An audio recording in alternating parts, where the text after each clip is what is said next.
Welcome to YouTube channel guys. आज के market के रिगार्डिंग वीडियो बनाया था। आई होप आप सब लोगों ने देखा होगा। जैसे जो व्यूज दिए थे वैसा ही मार्केट गया। जो स्टॉक्स बताए थे पीवीआर 5 to 6% अप रहा, सिंगल स्टॉक था जो बुलिश साइड पे था। उसके अलावा जो बियरिश दिए थे टाटा कैम वोल्टास वो भी नीचे आए। तो सब कुछ जैसा बताया था अकॉर्डिंग टू स्क्रिप्ट चला। अब एक बार के लिए देखते हैं ग्लोबल में क्या सिनेरियो है, किस किस स्टॉक पे ध्यान देना और क्या न्यूज है। तो सबसे पहले देखिए ग्लोबल में क्या सिनेरियो है। तो जो न्यूज है एक बार उसका एनालिसिस कर लेते हैं।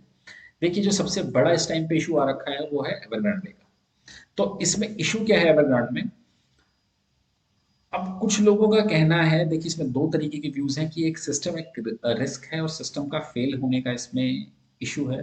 जिसमें आज बहुत बड़ा एक ट्वीट आया उदय कोटक जी की तरफ से, जो कि फाइनेंशियल इंडस्ट्री में बहुत बड़ा नाम है।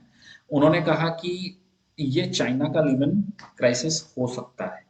ओके। उसके बाद इन चीज़ों को और थोड़ा सा वेटेज मिल गया। दूसरा एक व्यूज है कि ये एक सिस्टमिक इश्यूज नहीं होना चाहिए। अब देखिए जैसा जितनी अंडरस्टैंडिंग मेरी है, जितना अंडरस्टैंडिंग मुझे समझ में आती है इस चीज़ की, मुझे लगता है कि ये सिस्टमिक इश्यूज नहीं है। ये एक ऐसा है कि आप ये समझिए कि जैसे लिमन क्राइसिस बिल्कुल अलग था, उसमें बहुत ही अलग तरीके की चीज़ें थी जो कि एक स्पाइरल होके एक के बाद एक चीज़ें बढ़ती गई और वो कंट्रोल नहीं हो पाया। इसमें देखिए एक सिंपल सी चीज़ है बहुत बड़ा एक्सपोजर, लेकिन एक सिंगल कंपनी का डिफॉल्ट है। और उस केस में company too big to fall वाली है, नो डाउट। लेकिन जहां तक है ये पता था, क्यों पता था, क्योंकि कंपनी का ऐसा सिचुएशन क्यों हुआ, चाइना के रेगुलेशंस की वजह से हुआ। और ये रेगुलेशन तो चाइना बहुत टाइम से लगा रहा है। तो मुझे ऐसा लगता है पर्सनली कि चाइना शायद बेल आउट कर देगा या कुछ ना कुछ सेटलमेंट इस चीज का कर देगा चाइना। ओके।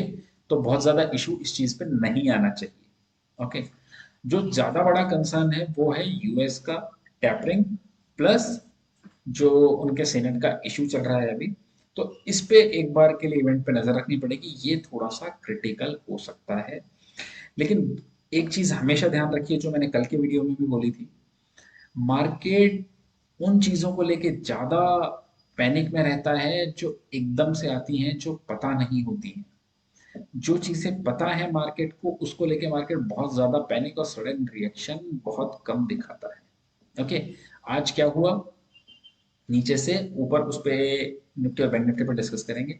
तो देखिए एवरग्रांडे का कोई बहुत बड़ा इशू लगता नहीं, लेकिन ये हो सकता है कि चाइनीज मार्केट अभी बंद है, ओपन होंगे तो हो सकता है फिर एक पैनिक रिएक्शन आए। Hang Seng officially bear territory में पहुंच चुका है, लेकिन उसके अलग रीजन है, तो उसको एकदम डीकपल कर दीजिए वर्ल्ड मार्केट से इस टाइम पे, क्योंकि उसमें चाइना के अलग इश्यूज चल रहे हैं। तो बहुत ज्यादा मेजर इश्यूज इससे अभी तक नहीं लगता। लेकिन लेट्स सी, देखना पड़ेगा कि डाउ का, यूएस का जो इशू है वो कैसे निकल के आता है सामने, टैपरिंग का और जो बाकी इश्यूज वहां पे चल रहे हैं सेनेट में, जो इशू चल रहे हैं। ओके। अब देखिए डाउ जोन्स का चार्ट। जब हम क्लोज हुए थे तो डाउ 300 350 पॉइंट प्लस था, लेकिन हुआ क्या, डाउ अभी सिर्फ 35 पॉइंट प्लस है, तो ये थोड़ा सा एक नेगेटिव फैक्टर है। अब आ जाते हैं हमारे निफ्टी बैंक निफ्टी। तो देखिए मैंने इशू बता दिए और मैंने क्लियरली ये चीज बोली कि अभी आपको ट्रेड नहीं करना है। 2-3 दिन अगर ट्रेड नहीं करेंगे, कुछ दिन सिर्फ वेट एंड वॉच के होते हैं। ट्रेड मत कीजिए, वेट कीजिए, कोई इशू नहीं है, 2 दिन बाद अच्छा ट्रेड मिलेगा, मार्केट की डायरेक्शन आने दीजिए। अब ये देखिए इस चीज में क्या हुआ है। निफ्टी में क्लियरली आपको बताया था कि 17 200 300 का लेवल हमें लगता है एक बार को आना चाहिए। 328 से घूम गया यहाँ पे, तो मुझे लगता है 20 पॉइंट का ग्रेस मार्क हमें मिलना चाहिए इसमें। ओके। बहुत अच्छा रहा। ऊपर से आप लोगों को बताया था नीचे आया, नीचे से रिकवर भी किया, लेकिन सोचा था उससे जल्दी रिकवर उस पॉइंट पे कर गया। अब ऊपर पे क्या इस लेवल पे कुछ करना है, कुछ नहीं करना है, मैं डेटा के बेसिस पे भी बताऊंगा क्यों। एक बार आउटकम आने दीजिए, तब थर्सडे और फ्राइडे से इजीली एक डायरेक्शन निकल पाएगी। और उससे पहले अगर आप लोगों को लग रहा है कि कुछ बहुत ज्यादा छूट जाएगा मार्केट में, तो आई डोंट थिंक सो, इस वॉलेटिलिटी में कुछ छूटेगा ऐसा। बैंक निफ्टी, आज जब बैंक निफ्टी 36,700 और 750 के लेवल पे था, तब हमने क्लियरली हमारे टेलीग्राम ग्रुप पे ये मैसेज डाला था कि इस वीक का मुझे लगता है बॉटम अप हो चुका है। बल्कि बहुत ज्यादा ऊपर नहीं आया था, इस पैनिक के माहौल में सिर्फ 200 पॉइंट ऊपर था, तब मैंने कहा था कि इसका बॉटम अप हो चुका है इस वीक का। हमने 36,000 की पुट शॉट्स की थी इसी वीकली एक्सपायरी पे, अराउंड 80-90 रुपीज के अराउंड पे, जो हमने डे एंड पे 40 43 के रेंट पे ऑलमोस्ट कवर कर लिए। Okay, sorry it's I think around 20-25 के रेट्स में हमने इनको कवर कर लिया था। ओके, अब आप ये चीज समझिए, वहां से निफ्टी बैंक निफ्टी कहाँ तक चला गया, ऑलमोस्ट 500 पॉइंट और ऊपर चला गया। तो जो लोग टेलीग्राम ग्रुप पे होंगे उन्होंने अच्छा प्रॉफिट स्पेंड किया होगा। और क्लियरली मैंने ये चीज बोली है कि डे में जो चीजें निकल के आती हैं वो टेलीग्राम ग्रुप पे ही मिल सकती हैं। तो आप लोग टेलीग्राम ग्रुप डेफिनेटली ज्वाइन कीजिए जो हमारा वीडियो देख रहे हैं, लिंक उसका डिस्क्रिप्शन में मिलेगा।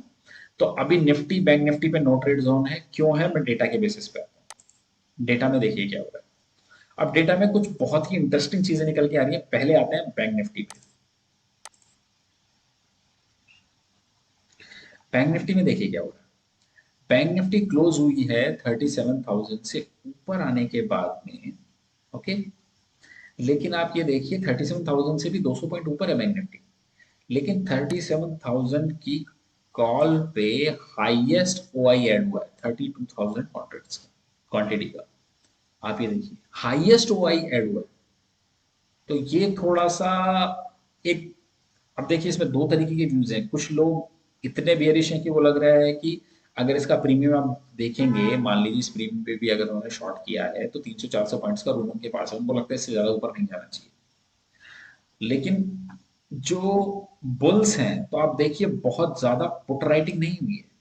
इतना बढ़ने के बाद में भी कॉल राइटिंग ज्यादा है as compare to put writing. तो ये थोड़ा सा कंसर्न है। तो डेटा बहुत ही मिक्स आ रहा है, इसलिए मैं कह रहा हूँ कि अभी ट्रेड नहीं करना है। अब निफ्टी का डेटा देखिए आप, निफ्टी में क्या हो रहा है। इसका भी मैंने कल आपको बताया था, जो हमारा लाइव सेशन चला था कि हम 17,300 और 500 का पेयर बना के गए। 17,300 का एक कॉल और 500 के दो कॉल। ओके, अब देखिए इसमें क्या हो रहा है। 17, अब याद देखिए कहीं कॉल में राइटिंग नहीं हो रही है, कॉल में अच्छी वाली अनवाइंडिंग हुई है, लेकिन बहुत ज्यादा पुट राइटिंग भी नहीं है। मुझे ऐसा लगता है 17,500 की कॉल का और पुट का दोनों का कंबाइंड प्रीमियम देखेंगे तो हो सकता है स्ट्रेडल शॉर्ट किया जा रहा हो। ये 150 पौने 200 पॉइंट के ऊपर नीचे ही एक्सपायर होना चाहिए। लेकिन जो बहुत इंटरेस्टिंग फैक्टर आया वो आप देखो मंथली एक्सपायरी में। आप मंथली एक्सपायरी देखिए, मैं 17,500-600 की रेंज में चलता हूँ। कहीं कोई आप इधर देखिए चेंज इन ओआई अनवाइंड हो रहा है क्या, इधर बहुत ज्यादा पुट राइटिंग हो रही है नहीं। हाईएस्ट पुट जो चेंज हुआ है ओआई में कितना है, 4,000। कितने पे, 17,400 पे, 17,400 पे। अब आप इधर आइए नीचे, 18,000 की पुट किसी ने शॉर्ट की है 4,000 क्वांटिटीज। ये बहुत ही अनयूजुअल डेटा है। मे भी ये हो सकता है किसी पोजीशंस को अपनी जो इनकी करंट पोजीशंस थी उसको मैनेज करने के लिए किया गया है। लेकिन ये बहुत ही अनयूजुअल डेटा है, तो मुझे लगा एक बार शेयर करना चाहिए कि 18,000 की पुट को शॉर्ट किया जा रहा है, वो भी 4,000 क्वांटिटी की है। तो हो सकता है ये एडजस्टमेंट हो, या कुछ बहुत ही ज्यादा बुलिश ट्रेडर है जिनको लगता है कि मंथ एंड तक 18,000 आएगा। आई डोंट थिंक सो, मुझे लगता नहीं है। मुझे लगता है कि ये एक्सपायरी तक तो देखिए 17,500 से प्लस माइनस 150 पॉइंट में एक्सपायरी हो जानी चाहिए। ओके, वही ये डेटा भी दिखा रहा है। इस डेटा पे देखिए क्या हुआ है।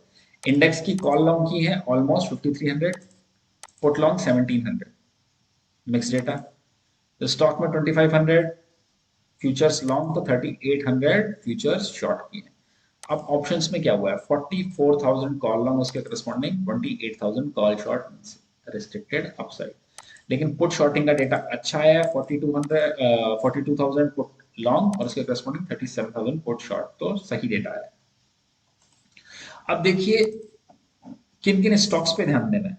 उससे पहले आप ये समझिए मार्केट बहुत वॉलेटाइल है। अगर कुछ लोगों को लग रहा है कि बहुत इजी ट्रेडिंग है, अभी तो नहीं है। आप देखिए कल का जो लो है, पहले बैंक निफ्टी ने वो तोड़ा, और तोड़ के अच्छा डिसाइसिवली तोड़ा, ऐसा नहीं कि छोटा मोटा। और रिकवरी कहां से करके लेके गया है। तो दोनों साइड के ऐसे हिट हो रहे हैं पिछले 3 दिन से कॉन्टिन्यूसली, बुल्स और बियर्स के। तो बेटर है साइडलाइंस पे रहे। ओके, अब कौन कौन से स्टॉक्स पे ध्यान देना है। तो एक स्टॉक जो है वीकर साइड पे वो है हिंदुस्तान एरोनॉटिक्स। वीक लग रहा है चार्ट पे। आप ये देखेंगे लोअर लोज बन रहे हैं और लोअर हाइज बन रहे हैं कंटिन्यूसली। अब इसको ट्रेड कैसे करना है, आप एक काम कीजिए, जो लोग जिनके पास मार्जिन होगा, बहुत ज्यादा मार्जिन आई डोंट थिंक उसमें चाहिए होगा, एचएल की 1,500 की जो कॉल है, 1,500 की जो कॉल है, वो आप इजीली शॉर्ट करके इसमें चल सकते हैं। ओके, और इजीली अभी आप देखेंगे फॉर 100 का लॉट साइज है तो इजीली 5-6 हज़ार रुपए का प्रॉफिट इसमें इजीली बन सकता है। ओके, सो ये पहला HAL।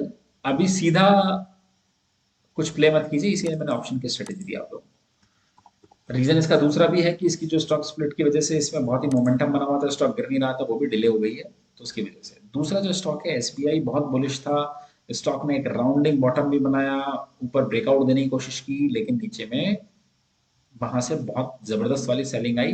अब नीचे में मुझे लगता है यहाँ से फिर से आपको बाइंग की तरफ ध्यान देना चाहिए, SL रखना चाहिए क्लोजिंग बेसिस पे 433, और टारगेट जो आपको मिलना चाहिए 445 447। बहुत ज्यादा स्टॉक्स नहीं देखेंगे अभी, रीजन इज सिंपल, मार्केट बहुत वॉलेटाइल है। कल निकल गए थे कुछ स्टॉक दिए, आज स्टॉक्स में उतना रिस्क रिवॉर्ड लिक्रेटिव नहीं लग रहा है, तो इसलिए सिर्फ 2 स्टॉक दिए, जिसमें से भी एक ऑप्शंस के थ्रू है। क्योंकि हमारी स्ट्रेटेजी हमेशा रहती है कि रिस्क पहले आप अपना मैनेज कीजिए, कैपिटल को इन्वॉल्व करके प्रॉफिट तो डेफिनेटली हम लोग निकाल ही लेंगे। Okay guys, so I hope आपको वीडियो अच्छा लगा होगा, अच्छा लगा है तो लाइक कमेंट और शेयर कर दीजिएगा। Thank you guys, thank you for watching.